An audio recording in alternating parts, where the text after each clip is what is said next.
நம்ம பாப்பாவுக்கு ஆன்லைனில் இந்த கிக் ஜிம் ஒன்று வாங்கியிருந்தோம். அது எதுவுமே ஃபிட் பண்ணியே தரல. ஸோ இப்போ இதை ஃபிட் பண்ண போகிறோம். பார்த்தா ஒரு ஹேண்ட்லரை காணோம். இதோ இவன் வச்சுருக்கான். ஃபிட் பண்ண ரெடி ஆகிட்டாரு நம்ம பாப்பாவோட அப்பா.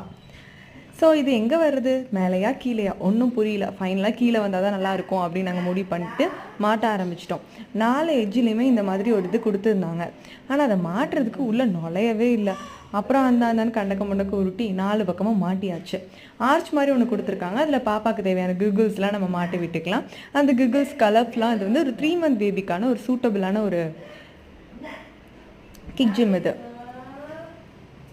ஸோ சூட் பண்ணிட்டாரு. ஸோ இந்த மாதிரி 4 எட்ஜ்லையும் இது பண்ணிவிட்டு இதுதான் வந்து கிக் பண்ணுற இடம். பேபி இதில் கிக் பண்ணும்போது இது வந்து பியானோ சவுண்ட் மாதிரி நிறையா சவுண்ட்ஸ் இருக்குது. அது எல்லாமே கேட்டுட்ருக்கோம். ஸோ இந்த ஸ்க்ரூ ட்ரைவர் வச்சு தான் நம்ம ஃபிட் பண்ண போகிறோம். இதை வந்துட்டு 2 எட்ஜ்லையுமே அவங்க ஃபிட் பண்ணிட்டாங்க. ஸோ இப்போ தான் இந்த ஆர்ஜ் இது ரொம்ப கலர்ஃபுல்லாக இருக்கும்.